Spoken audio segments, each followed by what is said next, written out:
Assalamualaikum pemirsa RSJ TV.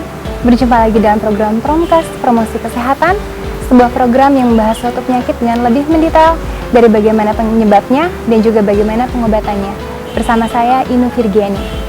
Tentunya dalam program ini kita akan dibantu oleh dokter atau pakar-pakar yang ahli dalam penyakit tersebut. Sekarang kita akan bahas tentang penyakit hipertensi. Nah, tentunya pemirsa ingin tahu lebih jauh tentang penyakit hipertensi? Mari kita simak video berikut ini.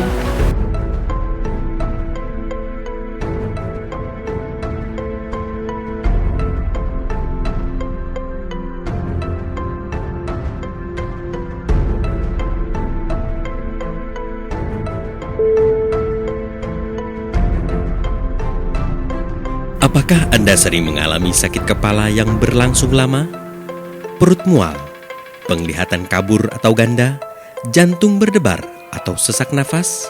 Siapapun yang mengalami salah satu gejala-gejala ini, maka segeralah memeriksa ke dokter sesegera mungkin. Mungkin saja Anda terkena hipertensi.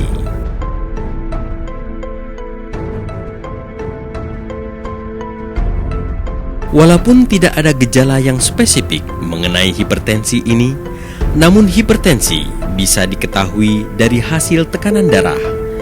Tekanan darah diukur oleh dokter atau perawat dengan menggunakan alat khusus, yaitu sphygmomanometer atau biasa disebut tensimeter.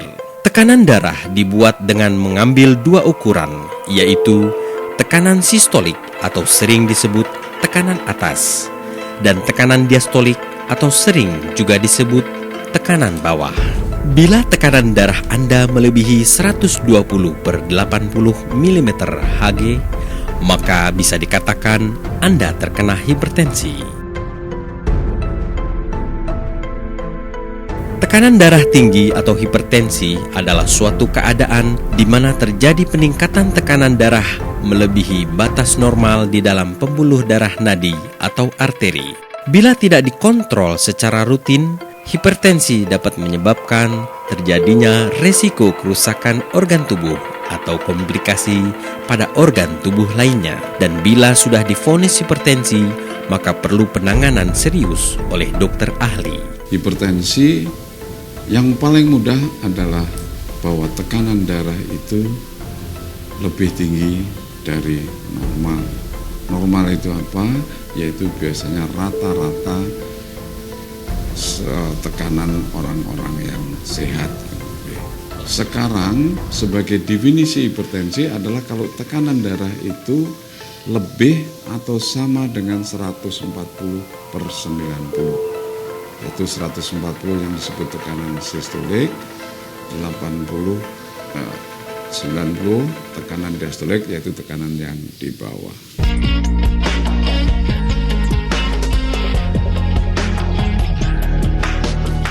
Pemeriksaan tekanan darah sebetulnya sangat sederhana, mempunyai alat yang disebut tensimeter, tetapi yang penting adalah syaratnya bahwa untuk mendapatkan tekanan darah yang basal itu seorang tidak boleh begitu habis makan, tidak boleh begitu habis merokok, tidak boleh habis begitu jalan-jalan atau mungkin lari. Dia harus istirahat yang cukup, kemudian di tempat yang tenang, duduk mungkin paling dikit 5 menit, dan baru kemudian kita ukur tekanan darahnya. Yang diukur adalah tekanan tangan, biasanya orangnya akan duduk. Dalam keadaan-keadaan tertentu kita harus mengukur juga pada waktu dia tidur, pada waktu dia berdiri. Dan untuk diagnostik, biasanya yang pertama kali kita harus mengukur tekanan darah kanan, tangan kiri, kalau perlu di kaki. Oleh karena ada keadaan-keadaan di mana tekanan darah kanan dan kiri itu berbeda. Kalau yang disebut hipertensi secara umum itu adalah tekanan darah pada kedua tangan dan kaki itu adalah sama. Tapi kalau tangan kanan dan kiri itu berbeda, itu bukan hipertensi. Dalam arti hipertensi secara umum, tapi hipertensi lokal. Nah, itu biasanya kelainannya atau sebabnya lain daripada hipertensi yang dimanapun boleh dikatakan tinggi. Hipertensi sekarang kita ketahui 90-95% itu yang dulu disebut hipertensi idiopatik yang sebabnya kita tidak tahu. Tapi sekarang sudah mulai kita ketahui sebabnya banyak faktor, antara lain faktor keturunan, faktor kelainan ginjal sedikit, faktor asupan garam, kebiasaan hidup, stres dan sebagainya. Ini yang disebut sekarang hipertensi primer atau hipertensi esensial. Sisanya yang kurang lebih 5-10% adalah hipertensi yang terjadi oleh karena sakitnya atau kelainan pada organ tubuh kita.